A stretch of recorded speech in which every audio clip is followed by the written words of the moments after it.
بسیرا کرتے ہیں، یا دوسرے شہروں میں مسجدیں ہیں وہاں پر وہ بسیرا کرتے ہیں، یا کسی اور کسی جگہ پر، لیکن وہ کسی دوسرے انسانوں کو تکلیف نہیں پہنچاتے۔ لیکن اس کی بالعکس جو اللہ رب العالمین کی نافرمانی کرتے ہیں، رسول صلی اللہ علیہ وسلم کے اوپر ایمان نہیں لاتے ہیں، ان کے اندر بعض ایسے سرکش اور ضدی قسم کے پائے جاتے ہیں، انہیں کو شیطان کہا جاتا ہے، اور وہی لوگ اپنا بسیرا کہاں بساتے ہیں؟ صحرا میں، جنگل میں، گندی جگہوں میں، اور گھر کے ایسے دیواروں میں، چھتوں میں جہاں پر انسان کا پہنچنا یا اس کے استعمال میں اس جگہ کا آنا مشکل ہوتا ہے، اور خاص طور سے ایسے جنات اور ایسے شیاطین ان گھروں کو بھی اپنا مسکن اور اپنی رہنے کی جگہ بنا لیتے ہیں جن گھروں میں اللہ رب العالمین کی اطاعت نہیں کی جاتی، نہ قرآن کی تلاوت ہوتی ہے، نہ نفلی نماز پڑھی جاتی ہے، اور نہ کبھی آتی جاتی اس گھر میں اللہ رب العالمین کا نام ذکر کیا جاتا۔ ایسے گھروں کو بھی شرکت شیاطین اپنا بسیرا بنا لیتے ہیں۔ تو میرے دوستوں اور بھائیوں، یہ ان کے رہنے کی جگہ ہے، جنوں کی شادیاں بھی ہوتی ہیں اور ان کی اولادیں بھی ہوتی ہیں۔ اللہ رب العالمین نے اپنی کتاب میں کہا ہے أَفَتَتَّخِذُونَهُ وَذُرِّيَّتَهُ أَوْلِيَاءَ مِن دُونِي وَهُمْ لَكُمْ عَدُوٌّ، کیا تم مجھے چھوڑ کر کے شیطان کو اور اس کی اولاد کو اپنا دوست بنا رہے ہو حالانکہ وہ تمہارے دشمن ہیں؟ اس سے یہ پتہ چلا کہ جنوں کی شادیاں بھی ہوتی ہیں اور ان کی اولادیں ہوتی ہیں اور ہوتی رہیں گی، اور انہیں موت بھی آتی ہے، سوائے ابلیس کے۔ میرے دوستوں اور بھائیوں، اللہ رب العالمین ان سے پناہ حاصل کریں۔ اللہ تبارک و تعالیٰ نے قرآن کریم کے اندر فرمایا کل نفس ذائقۃ الموت، اس دنیا کے اندر جو بھی جاندار والی چیزیں ہیں اور جو بے جان چیزیں، ہر ایک کو موت کا مزہ چکھنا ہے۔ اور سورہ رحمان میں اللہ رب العالمین نے فرمایا کل من علیہا فان، جو بھی اس دنیا کے اندر یہ چیزیں ہیں سب کی طرح فنا ہونے والی اور مٹنے والی۔ تو اس سے یہ پتہ چلتا ہے میرے دوستوں اور بھائیوں، جس طرح ہم انسانوں میں موت اور زندگی کا تصور پایا جاتا ہے، اسی طریقے سے شیطانوں کی زندگی میں بھی موت اور زندگی کا مشاہدہ ہوتا ہے۔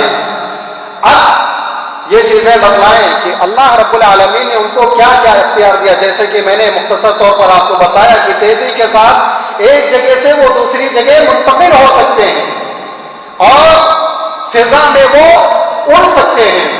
سورہ جن کے اندر اس چیز کا بیان ہوا ہے کہ یہ شرکت شیاطین آسمانی خبروں کو سننے کے لیے آسمان پر جایا کرتے تھے، پھر اللہ رب العالمین نے وہاں پر اپنے پہرے لگا دیے تاروں کی شکل میں۔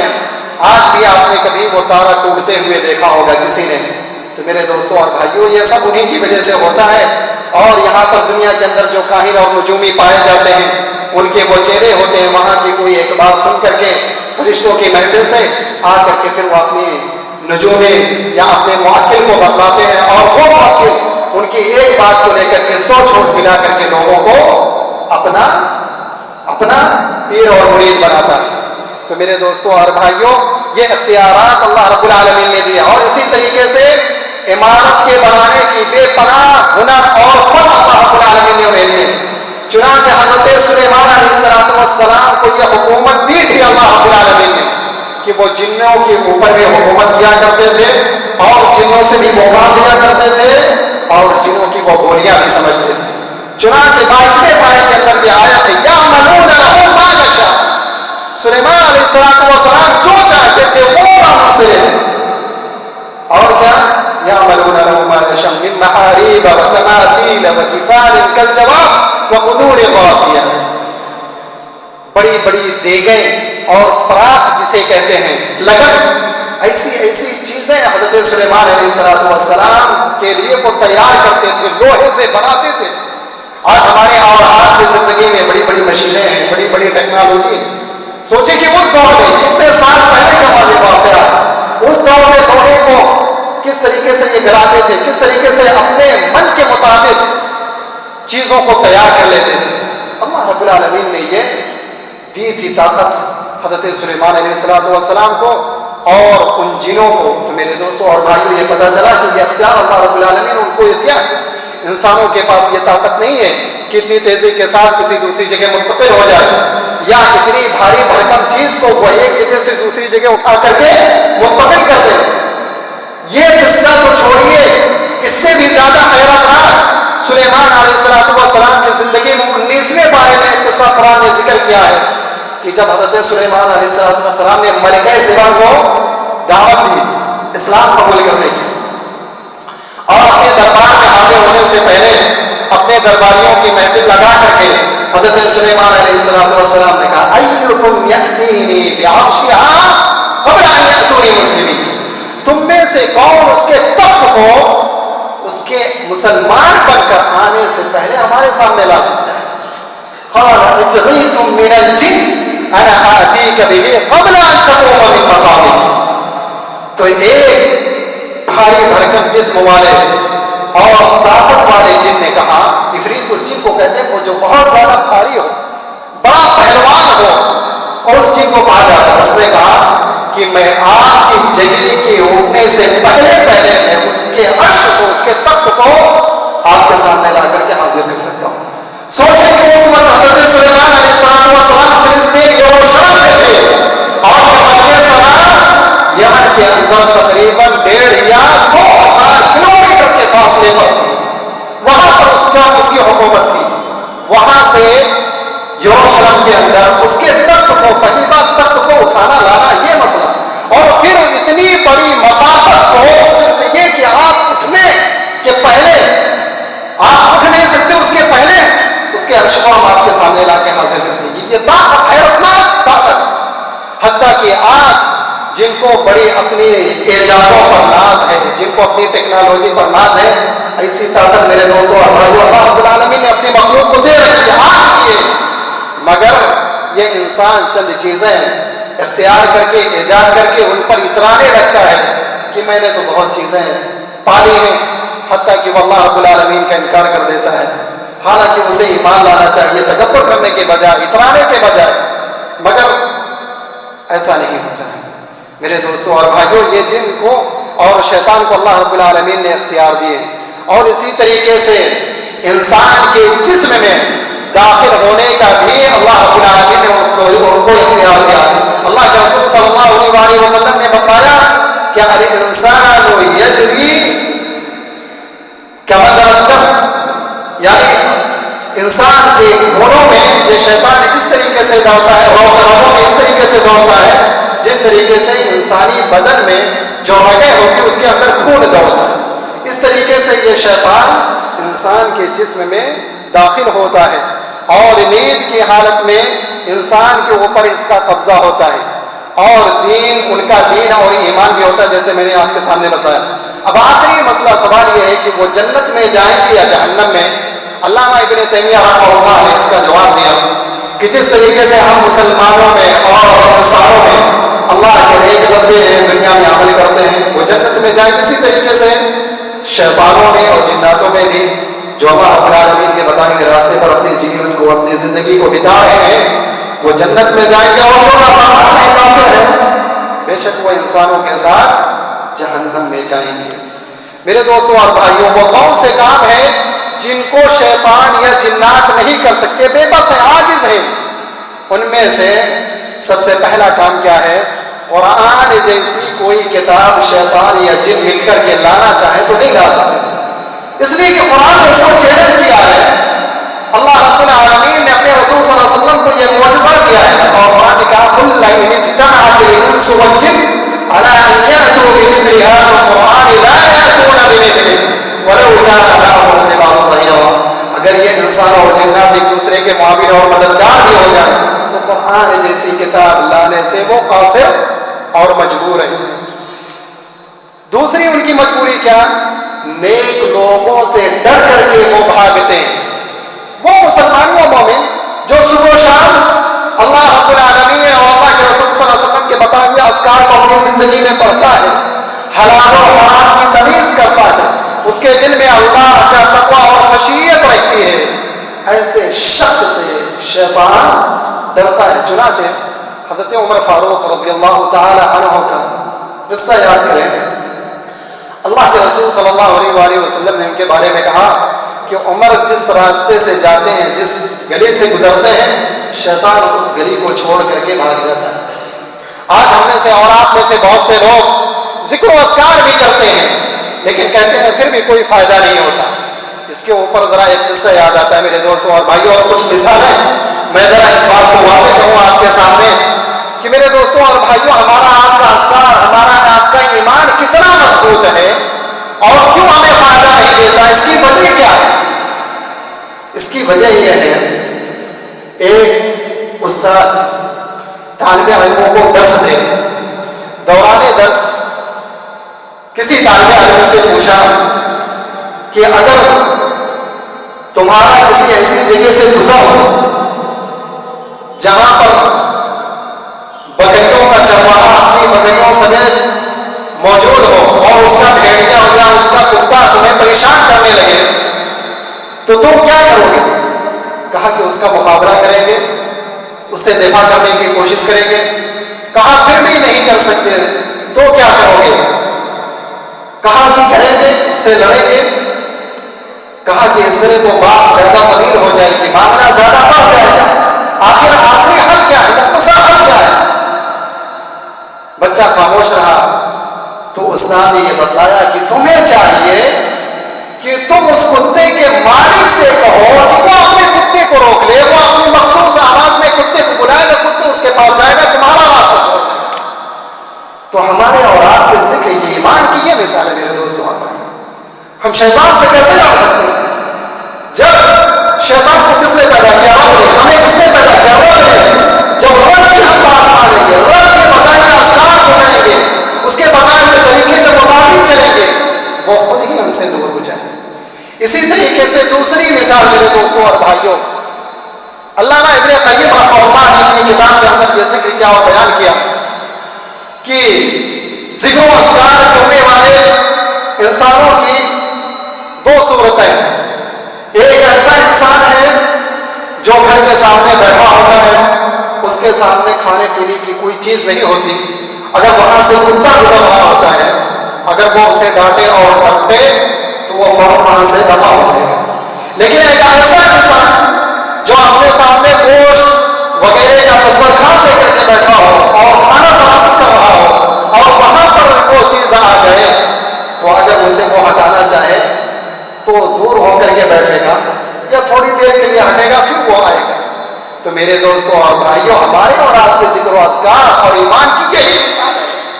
اگر ہم ذکر و اذکار خلوص و نیت کے ساتھ نہیں کریں گے، اللہ رب العالمین سے تمام معاملات میں نہیں ڈریں گے، اپنی منچاہی زندگی گزاریں گے تو ہمارا ذکر و اذکار نہیں کام دے گا. اسی طریقے سے ہم ذکر و اذکار کریں گے، سیدھے راستے پر چلیں گے، مگر ان لوگوں کے ساتھ ملنا جلنا، اپنے تعلقات کو نہیں چھوڑیں گے جو اللہ رب العالمین کی نافرمانی کر رہے ہیں، تو پھر وہی گوشت والی مثال ہے کہ ہمارا اور آپ کا ذکر و اذکار یہ اتنا متاثر نہیں ہوگا، فائدہ نہیں دے گا. اس سے بڑی بھی مثال آپ کو بتاؤں، امام ابن احمد بن حنبل رحمہ اللہ کا واقعہ ہے. ان کے دور کا واقعہ کہ شہر عراق میں خلیفہ متوکل نے ان کے پاس ایک آدمی کو یہ کہنا بھیجا کہ ہمارے گھر میں ایک لڑکی ہے جس کے اوپر شیطان نے قبضہ کر دیا ہے، آئے اور اس کا علاج کریں. چنانچہ وہ شخص امام ابن احمد بن حنبل کے درس میں حاضر ہوتا ہے. دوران درس جب باتیں ختم ہوتی ہے تو بادشاہ کا یہ سندیش اور یہ پیغام پہنچاتا ہے. امام احمد بن حنبل رحمہ اللہ اپنی وہ کھڑا لکڑی کی وہ جوتیاں اس کے ہاتھ میں دے کر کے کہتے ہیں کہ جاؤ اور اس لڑکی کے سامنے بیٹھ کر کے اس سے یہ کہنا کہ تمہیں اس لڑکی کو چھوڑ کر کے نکل جانا پسند ہے یا یہ پسند ہے کہ تم امام احمد بن حنبل کے ہاتھوں سے ان جوتیوں سے مار کھاؤ. چنانچہ اس بات کا سننا تھا، اس جن نے لڑکی کی زبان سے بولا اگر امام احمد بن حنبل کا حکم ہے تو ان کا حکم اس ہاتھوں پر لڑکی کی چھوڑنے کی بات کیا کرتے ہیں؟ اگر وہ حکم دے تو میں شہر عراق کو ہی چھوڑ کر کے چلا جاتا. اور چنانچہ وہ نکل گیا، چلا گیا. لڑکی کی بیماری دور ہونے کی، یہاں تک کہ اس کی شادی ہوتی ہے، اس کی اولاد بھی ہوتی ہے، اور کچھ دنوں کے بعد امام احمد بن حنبل رحمہ اللہ کا اس کے بعد وہ سر شیطان پھر اس لڑکی کے اوپر، اس عورت کے اوپر سوار ہو جاتا ہے۔ پھر بادشاہ نے یہی کہا کہ جاؤ وہ لوگ یہ ہیں ان کے شاگردوں میں سے کسی سے کہو کہ آ کر کے علاج کریں۔ چنانچہ وہ آدمی جاتا ہے پیغام لے کر کے، ان کے شاگرد سے کہا اور ان کے شاگرد نے یہی حربہ استعمال کیا جو حضرت امام احمد بن حنبل رحمہ اللہ نے کیا تھا۔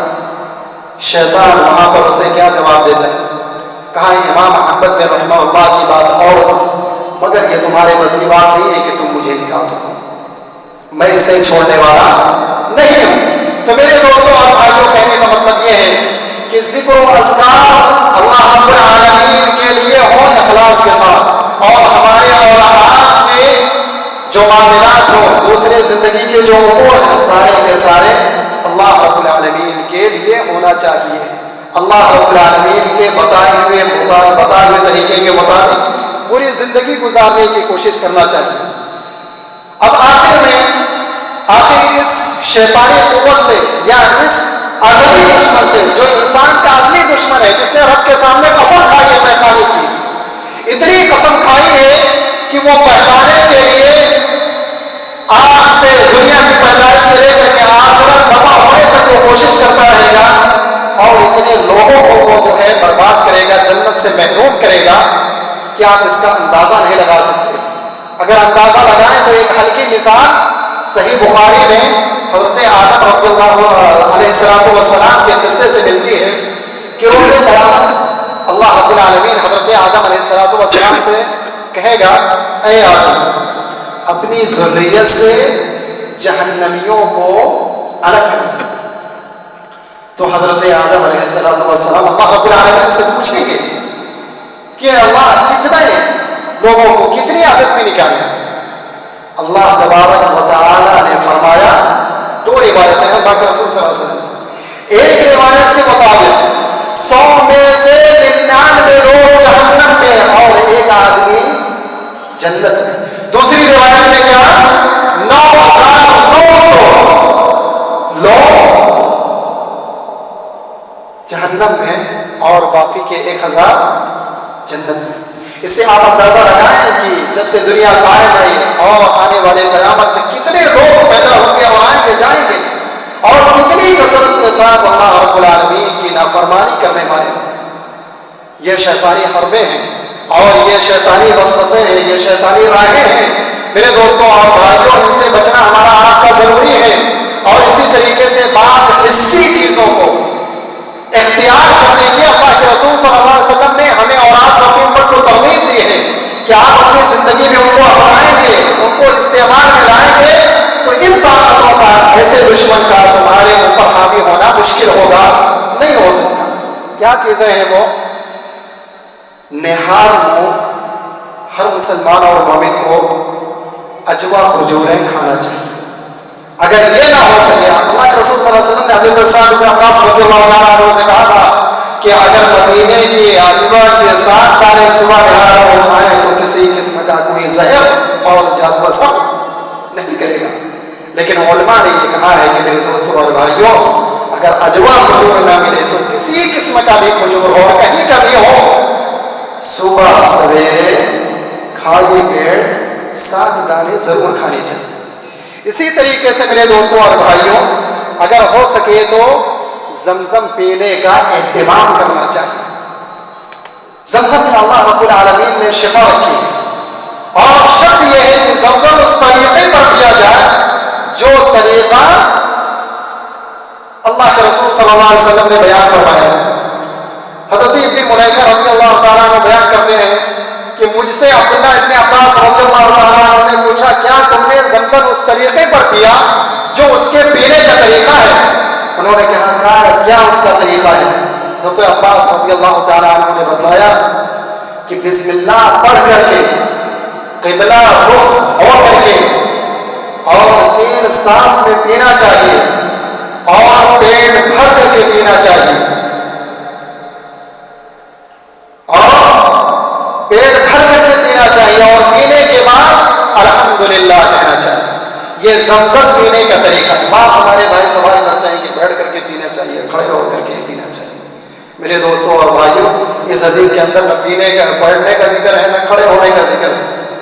اللہ کے رسول صلی اللہ علیہ وسلم نے کھڑے ہو کر کے پینے سے منع فرمایا. حضرت انس رضی اللہ تعالیٰ عنہ کی بیان کرتا حدیث ہے, نہا رسول اللہ صلی اللہ علیہ وسلم عن الشرب قائما.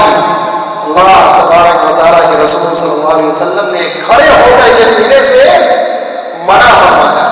تو چاہے وہ زمزم ہو یا کوئی دوسرا عام پانی ہو, کھڑے ہو کر کے نہیں پینا چاہیے. اور اسی طریقے سے میرے دوستوں اور بھائیوں, بعض حالات میں اللہ کے رسول صلی اللہ علیہ وسلم نے کبھی کیا ہے استثنائی طور پر, کبھی ایسا موقع آئے جہاں پر آپ کو بیٹھنے کے موقع نہ ہو, کچھ ایسے جلد بازی یا کچھ ایسا مسئلہ تو الگ بات ہے, لیکن معمول یہ نہیں ہونا چاہیے کہ زمزم اگر پیے تو کھڑے ہو کر کے ہی پیے. ایسی کوئی شرط نہیں ہے میرے دوستوں اور بھائی. تیسری حسی چیز کیا ہے کہ جس کو اپنا کر کے ہم اس دشمن سے بچ سکتے ہیں اور اس کے مسلط ہونے کا کوئی ذریعہ ہمارے اوپر اللہ رب العالمین فراہم نہیں کرے گا, وہ کلونجی کا تیل ہے, کلونجی کے دانے ہیں. ہمیں اور آپ کو اس کا استعمال ضرور کرنا چاہیے. اسی طریقے سے زیتون کے تیل کی مالش چاہے سر میں ہو یا بدن پر ہو, ہمیں اور آپ کو اپنے زندگی میں اس کا اہتمام ضرور کرنا چاہیے. اور ہو سکے تو جس کو ہم پچھلا لگانا بولتے ہیں یا حجامت لگوانا یا سیکی لگوانا, یعنی بدن میں اس جگہ پر جہاں پر درد محسوس ہو رہا ہو, اللہ کے رسول صلی اللہ علیہ وسلم نے اپنے دور میں سیکی لگوایا, پچھلا لگایا, خون نکلوایا ہے بدن سے, اس کے ذریعے سے بھی اس کا علاج ہوتا ہے. اور اسی طریقے سے اپنی زندگی میں شہد کا استعمال کریں. شہد میں بھی اللہ تبارک و تعالیٰ نے قرآن کریم میں شفا رکھی ہے, شفا. اور قرآن کریم کی تلاوت میں بھی اللہ رب العالمین نے شفا رکھی ہے. تو میرے دوستوں اور بھائیوں, قرآن کریم میں بے شک اللہ تبارک و تعالیٰ نے شفا رکھی ہے, مگر یہ شفا, اس کی مثال ایسے ہے کہ کوئی ڈاکٹر کے پاس جائے اور دوا لے کر کے آئے اور اپنے تکیے کے نیچے رکھ دے, تو کیا اس کو شفا ملے گی؟ یا دوائیوں کا وہ تعویذی نسخہ بنا کر کے اپنے بدن یا ہاتھ پر لٹکا لے, تو کیا اس کو شفا ملے گی؟ نہیں ملے گی, جب تک کہ آپ اس کے بتائے ہوئے فارمولے کے مطابق عمل نہیں کریں گے اور دوا کو استعمال نہیں کریں گے. ٹھیک اسی طریقے سے میرے دوستوں اور بھائیوں, آج ہمارے اور آپ میں سے بعض بھائی قرآن کو تعویذ بنا کر کے بانٹتے ہیں, لٹکاتے ہیں اور طرح طرح کی چیزیں کرتے ہیں, مگر ان کو کچھ بھی فائدہ نہیں ہوتا. آپ قرآن کو اپنی زندگی میں اس طریقے سے اتاریں جو اتارنے اور لاگو کرنے کا طریقہ اللہ تبارک و تعالیٰ نے بتلایا ہے. ہم اس کی تلاوت کریں اور اس کے حلال اور حرام کو سمجھنے کی کوشش کریں اور اس کے بتائے ہوئے طریقے پر عمل کرنے کی کوشش کریں. یہ تو حسی چیزیں ہوئی, یعنی ایسی چیزیں جو ہم اپنی آنکھوں سے دیکھتے ہیں, اپنے ہاتھوں سے پکڑ سکتے ہیں اور ان کو استعمال کر سکتے ہیں. ان چیزوں کو استعمال کر کے اللہ کے رسول صلی اللہ علیہ وسلم نے بتلایا کہ ایک مومن, ایک مسلمان شیطان کی طاقت سے, اس کے فتنے سے بچ سکتا ہے. اور دوسری کیا چیزیں ہیں؟ قرآن و سنت پر مضبوطی کے ساتھ قائم رہنا, مسلمانوں کی جماعت سے وابستہ رہنا. اگر کسی قسم کا شبہ اور شبہ آ جائے تو اس کو فوراً دور کرنا. آپ کو بتاؤں, قرآن کریم نے کہا وَقُلْ عِبَادِي يَقُولُ الَّتِي هِيَ أَحْسَنُ.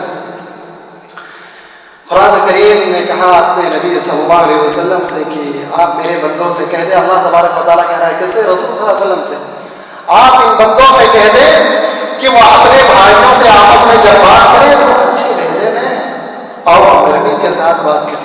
کیوں؟ ان الشیطان ينزغ بینہم, شیطان ان کے درمیان لڑائی کرواتا اور وسوسے ڈالتا ہے. آپ دیکھتے ہوں گے میرے دوستوں اور بھائیوں, سورہ حجرات کے اندر اللہ تبارک و تعالیٰ نے ایک دوسرے کو برے القاب سے, برے الفاظ سے پکارنے سے منع فرمایا. کھلے لفظوں میں کہا وَلَا تَنَابَزُوا بِالْأَلْقَابِ بِئْسَ الِاسْمُ الْفُسُوقُ بَعْدَ الْإِيمَانِ وَمَن لَّمْ يَتُبْ فَأُولَٰئِكَ هُمُ الظَّالِمُونَ. کسی کو برے الفاظ سے, برے لفظوں میں نہیں پکارنا چاہیے. لیکن آج ہوتا کیا ہے؟ میں نے خود تجربہ کیا میرے دوستوں اور بھائیوں.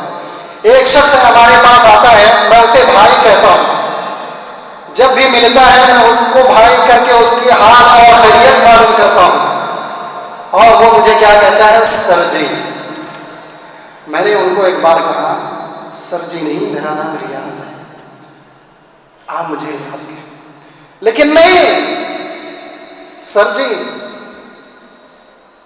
میرے دوستوں اور بھائیوں, ایسے لوگوں سے کبھی آپ کا پالا پڑے تو آپ یہ سمجھ جائیے کہ شیطان لگا ہوا ہے. شیطان ہے ان سے کوئی نہ ہو, شیطان ان کے ساتھ لگا, ان کی باتوں سے آپ ناراض نہ ہو, اپنے آپ میں کوئی دقت یا تکلیف نہ محسوس کریں. اللہ رب العالمین کے اس قول کو یاد کریں, وَقُلْ لِعِبَادِي يَقُولُ الَّذِي هِيَ أَحْسَنُ. بندوں سے, اللہ رب العالمین کی مخلوق سے, بولنے والے انسان سے اچھے کلام کرنا چاہیے اور شر اور شبہات کو دور کرنے کی کوشش کرنا چاہیے. اللہ کے رسول صلی اللہ علیہ وسلم کا وہ واقعہ یاد کیجیے جب آپ حالت انتقال میں تھے اور اللہ کے رسول صلی اللہ علیہ وسلم کی بعض بیویوں میں سے آپ کے پاس آئی ملنے کے لیے, آپ بات کر رہے تھے, اسی دوران وہ صحابیوں کا گزر ہوا تو اللہ کے رسول صلی اللہ علیہ وسلم نے ان سے یہ کہا کہ یہ ہماری فلاں بیوی ہے. کیوں کہا اللہ کے رسول صلی اللہ علیہ وسلم؟ اس آدمی نے جواب دیا اللہ کے رسول بھلا آپ یعنی آپ کی ہم زندگی پر بھلا شک کر سکتے ہیں. تو اس وقت اللہ کے رسول صلی اللہ علیہ وسلم نے یہ بیان فرمایا کہ شیطان انسان کی رگوں میں خون کی طرح دوڑتا ہے, ہو سکتا ہے کہ وہ تمہیں کسی وسوسے میں اور فتنے میں مبتلا کر دے. امام شافعی رحمہ اللہ نے اس کی حکمت یہ بیان کی ہے کہ اللہ کے رسول صلی اللہ علیہ وسلم کو کیا حاجت تھی, کیا ضرورت تھی ان صحابیوں سے صفائی دینے کی اپنے بارے میں. کہا کہ اللہ کے رسول صلی اللہ علیہ وسلم کی یہ شفقت تھی, اللہ کے رسول صلی اللہ علیہ وسلم کا رحم اور یہ ترس تھا کہ کہیں شیطان انہیں بہکا دیتا اور وہ کفر کر بیٹھتے ہیں, ان کا ایمان ضائع ہو جاتا. اللہ کے رسول صلی اللہ علیہ وسلم کا کوئی خطرہ نہیں, اس لیے اللہ کے رسول صلی اللہ علیہ وسلم نے اس شکوں اور شبہے کا ازالہ کیا. تو میرے دوستوں اور بھائیوں, اسی طریقے سے ہمیں اور آپ کو بھی اپنی زندگی میں, اپنے معاملات میں, بھائیوں کے لین دین میں یا کلام میں, گفتگو میں کبھی اس طریقے کی شک اور شبہ کی گنجائش ہو اور وہاں پر یہ آپ کو پتا چلے کہ نہیں آپ فتنے کا پیشہ ہے, تو فتنے کے ظاہر ہونے سے پہلے آپ اس کا سفارہ کر لیں. میرے دوستوں اور بھائیوں, اس طریقے کے یہ حادثات ہمارے اور آپ کی زندگی میں آتے ہیں اور معاملات میں اس کی اشد ضرورت ہے, اور یہ اس وقت تک نہیں ہوگا جب تک اس کے اوپر اپنی تربیت نہیں کریں گے, اپنے آپ کو اس کے اوپر ڈھالیں گے, ٹریننگ نہیں دیں گے, تب تک یہ چیزیں نہیں ہو جاتی. بسا اوقات ایسا ہوتا ہے کہ بہت ساری چیزیں لوگوں کو معلوم ہوتی لیکن تربیت نہ ہونے کی وجہ سے, ٹریننگ نہ ہونے کی وجہ سے اس پر عمل نہیں ہو پاتا اور کبھی بھول جاتا ہے, یہ الگ مسئلہ ہے. لیکن جو چیزیں ہم جان لیں اس کو اپنے اوپر لاگو کرنے کی کوشش کریں, اس پر عملی جامہ پہنانے کی مشق کرنے کی کوشش کریں. میرے دوستوں اور بھائیوں, یہ ان چیزوں میں سے ہے جو بچنے کا راستہ ہے, اس کا قص. اسی طریقے سے ذکر الہی میں مشغول رہنا چاہیے, توبہ استغفار کرنا چاہیے, شیطان کی مخالفت کرنا چاہیے. شیطان کے تمام کاموں میں مخالفت جو شیطان کرتا ہے جس طریقے سے اسے ہم نہیں کریں گے. شیطان کیا کرتا ہے, بائیں ہاتھ سے کھاتا ہے اور بائیں ہاتھ سے پیتا ہے, تو ہمیں بھی بائیں ہاتھ سے کھانا پینا چاہیے نہیں, ہمیں داہنے ہاتھ سے کھانے کا حکم دیا اللہ کے رسول صلی اللہ علیہ وسلم نے اور داہنے ہاتھ سے پینے کا حکم دیا. شیطان اور کیا کرتا ہے, شیطان میرے دوستوں قیلولہ نہیں کرتا کھانے کے بعد, ہمیں اور آپ کو قیلولہ چاہے تھوڑا ہی کیوں نہ ہو قیلولہ کرنا چاہیے. اور اسی طریقے سے میرے دوستوں اور بھائیوں, شیطان کی مخالفت کبھی کوئی آدھا حصہ اس کا جہاں پر وہ بیٹھتا ہے کبھی وہ دھوپ میں ہوتا ہے اور کبھی سائے میں ہوتا ہے. تو ہم انسانوں کو اگر کہیں بھی کوئی اپنی مجلس بنائے یا بیٹھے تو اس بات کا خیال رکھیں, یا تو پورا دھوپ میں بیٹھے یا پورا ہم سائے والی جگہ میں بیٹھے. ایسا نہ ہو جو شیطان کا شیوا ہے کہ آدھا حصہ ہمارے جو ہے مطلب دھوپ میں ہو اور آدھا حصہ ہمارے بدن کا سائے میں ہو. ان چیزوں میں شیطان کی مخالفت کرنی چاہیے. اور اسی طریقے سے میرے دوستوں اور بھائیوں, جیسے آج میں نے آپ کے سامنے شیطانی چیزوں کو اور شیطانی قوتوں کو اور دوسری چیزوں کو بتایا اور اجاگر کیا ہے, اسی طریقے سے شیطان کے تمام حربوں کو, تمام راستوں کو نہ دوسروں کو بتائیں لیکن اپنے گھر میں اپنے بچوں کو اور اپنی بیویوں کو ضرور بتائیں اور ان کو اس پر عمل کروانے کی کوشش کریں. اگر آپ اس پر عمل کریں گے آپ کے گھر میں یہ چیزیں نہیں آئیں گی, لیکن اگر آپ کے آس پڑوس میں کبھی ایسا کچھ معاملہ ہوگا میرے دوستوں, آپ اس کی وقت اس سمے مدد کر سکتے ہیں. جب آپ ذکر و اذکار کے پابند ہوں گے اور ان چیزوں کو جانیں گے تو آپ اس کی مدد کر سکتے ہیں، اللہ آپ کو اس کا اجر دے گا۔ اور اسی طریقے سے میرے دوستوں اور بھائیوں، سوراخ یا کسی بل میں پیشاب نہیں کرنا چاہیے۔ اللہ کے رسول صلی اللہ علیہ وسلم نے منع فرمایا کہ وہ ان کے رہنے کی جگہ ہے۔ اور اسی طریقے سے ایک اجنبی مرد اور عورت کو تنہائی میں نہیں ملنا چاہیے۔ کیوں؟ اس لیے کہا کہ اللہ کے رسول صلی اللہ علیہ وسلم جب ایسے کوئی اجنبی مرد اور عورت آپس میں ملتے ہیں تنہائی میں تو تیسرا ان کا کون ہوتا ہے؟ شیطان ہوتا ہے۔ اسی طریقے سے میرے دوستوں اور بھائیوں، عورت کا تنہا گھر سے نہ نکلنا، اللہ کے رسول صلی اللہ علیہ وسلم نے کیا بتایا کہ جب عورت گھر سے تنہا بنا نہان کے نکلتی تو شیطان اس کا پیچھا کرتا ہے اور بنا سوار کر کے لوگوں کی نگاہوں میں اس کو پیش کرتا ہے۔ تو لہذا عورت کو بھی تنہا گھر سے نہیں نکلنا چاہیے۔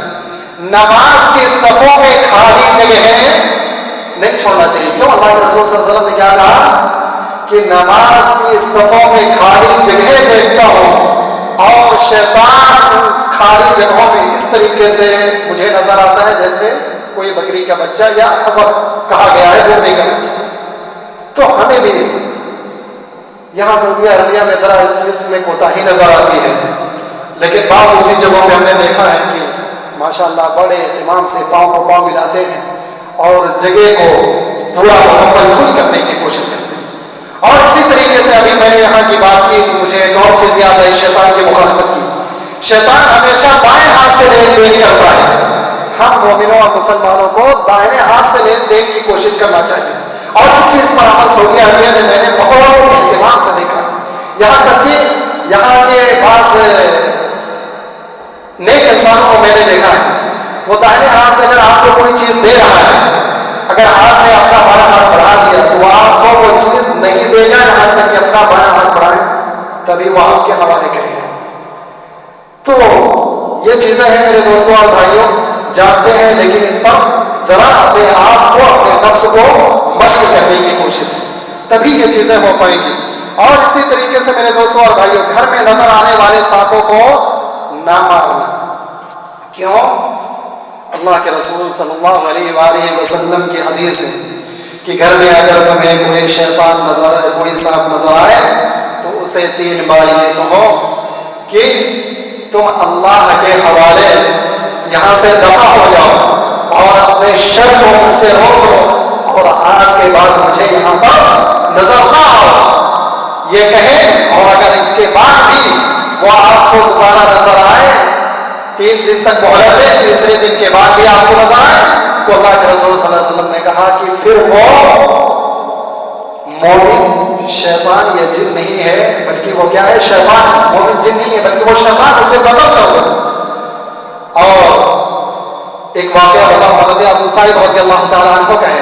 وہ کہتے ہیں میں حضرت ابو سعید خدری رضی اللہ تعالیٰ عنہ کی زیارت کے لیے گیا، ان سے ملنے اور ملاقات کرنے کے لیے گیا تو وہ نماز پڑھ رہے تھے اور میں نے ان کی خامگاہ کے نیچے یعنی سونے والی چارپائی کے نیچے کچھ سرسراہٹ کی آواز محسوس کی تو دیکھتا ہوں کہ مجھے کالا سا سانپ نظر آیا۔ میں آگے بڑھنا چاہا تھا کہ اس کو مار ڈالوں، حضرت ابو سعید خدری رضی اللہ تعالیٰ عنہ نے اشارے سے مجھے منع کیا، بیٹھ جاؤ۔ میں بیٹھ گیا، نماز سے فارغ ہوئے۔ حضرت ابو سعید خدری رضی اللہ تعالیٰ عنہ نے حضرت ابو سعید سے بیان کیا، کہا کہ تمہیں نہیں پتا مدینے میں بعض چیزوں نے اللہ کے رسول صلی اللہ علیہ وسلم کے سامنے اسلام قبول کیا اور ایمان لائے۔ اس وقت جنگ خندق کا یہ موقع ہے کہ ایک جوڑے کی نئی شادی ہوئی تھی، اور یہ قصہ شاید آپ لوگوں نے سنا ہوگا، لمبا قصہ ہے، مجھے بیان کرنے کی ضرورت نہیں۔ تو میرے دوستوں اور بھائیوں، بیان کرنے کا مقصد یہ ہے کہ اگر ایسا کوئی صاحب ہمارے آپ کے گھر میں یا کسی کے گھر میں نظر آئے تو ہم یہ 3 باتیں ان سے کہیں اور 3 دن کی مہلت دیں، اگر اس کے بعد بھی وہ نظر آئے تو اسے قتل کریں اور نہ نظر آئے تو چھوڑ دیں۔ وضو کے بعد زیرے جانا چھینٹے مارنا چاہیے۔ جو انسان بہت زیادہ شک میں مبتلا ہو، بھول جاتا ہو، خاص طور سے نماز میں، اسے یہ ضرور عمل کرنا چاہیے۔ اسناد سندن یہ حدیث ضعیف ہے، مگر کثرت کے ساتھ اس چیز کے بارے میں اتنی زیادہ روایتیں آئی ہیں کہ بعض عالموں نے یہ کہا ہے کہ اس کے اوپر عمل کرنا چاہیے کہ وضو سے فارغ ہونے کے بعد اپنے ہاتھ میں پانی کے چند قطرات لیں اور اپنی شرمگاہ کے اوپر چھینٹے مار لیں. اس سے شیطان کے وسوسے سے اور آپ کی جو بھول چوک کی بیماری ہے اللہ رب العالمین اس سے دور کر دے گا. میرے دوستوں اور بھائیوں، شیطان کسی بند دروازے کو نہیں کھول سکتا ہے اور نہ کسی بندھی ہوئی چیز کو، ڈھکی ہوئی چیز کو کھول سکتا ہے، بشرطے کہ وہ اللہ کا نام لے کر کے بند کیا گیا ہو دروازہ یا وہ چیز اللہ کا نام لے کر کے بند کی گئی ہو، ڈھکی گئی ہو. تو پتہ یہ چلا کہ میرے دوستوں اور بھائیوں، ہماری آپ کی زندگی میں بسم اللہ پر ضرور عمل ہونا چاہیے. تمام اذکار میں بسم اللہ یہ سب سے بڑی دعا ہے اور اس کا معمول ہونا چاہیے کہ ہم اپنے کسی بھی کام کو کرنے سے پہلے بسم اللہ الرحمن الرحیم کہیں.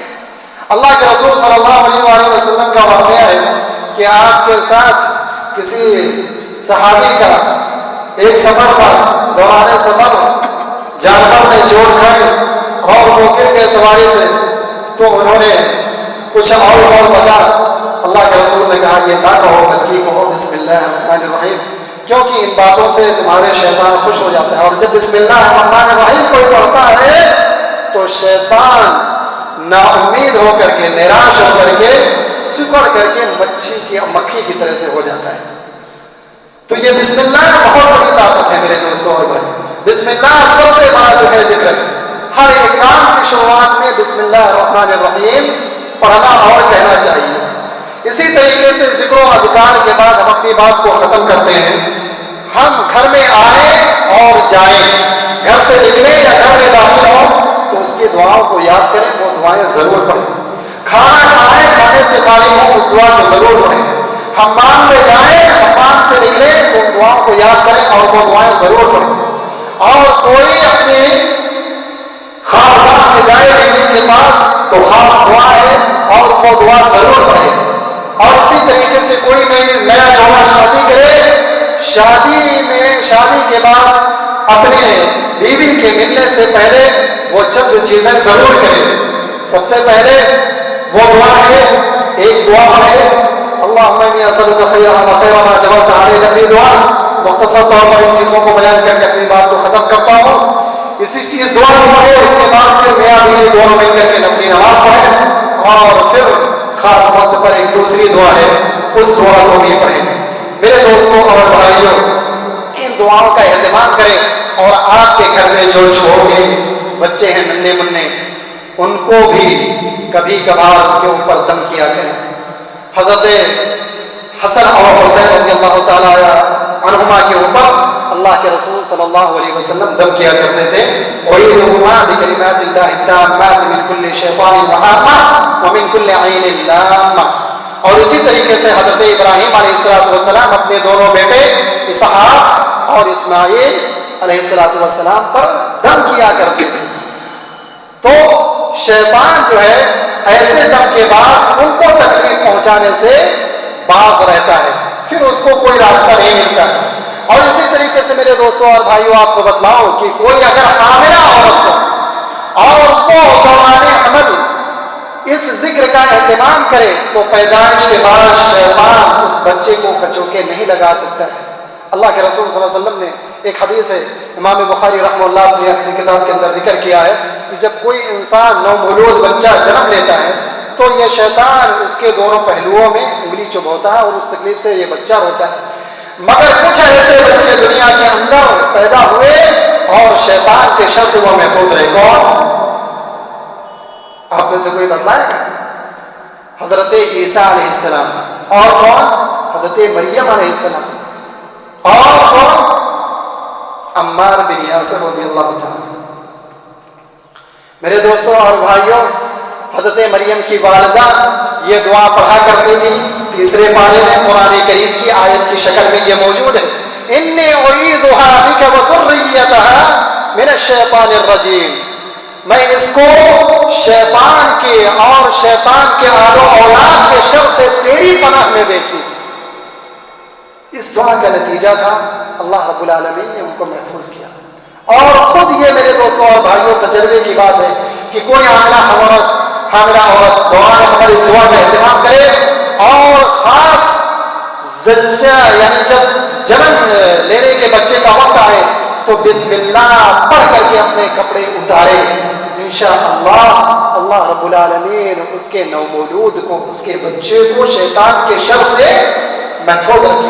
مگر کیا یہ سب چیزیں ہم کرتے ہیں؟ نہیں کرتے۔ جنہوں نے کیا اللہ رب العالمین نے انہیں محفوظ رکھا۔ تو میرے دوستوں اور بھائیوں، آج کا یہ رہا مختصر سا درس۔ اللہ رب العالمین سے دعا ہے کہ اللہ تبارک و تعالی ہم سب بھائیوں کو جو اس اجتماع میں شریک ہوئے ان کو معصوم بنائے اور ان کے گناہوں کی بخشش فرمائے۔ اللہ رب العالمین ہمیں اور آپ میں سے کسی کو محروم اور نامراد نہ بنائے۔ اللہ تبارک و تعالی ہم نے اور آپ نے جو کچھ سیکھا ہے اس پر عمل کرنے کی توفیق دے۔ ربنا تقبل منا انك انت السميع العليم وتب علينا انك انت التواب الرحيم۔ سبحانك اللهم وبحمدك اشهد ان لا اله الا انت واستغفرك واتوب اليك۔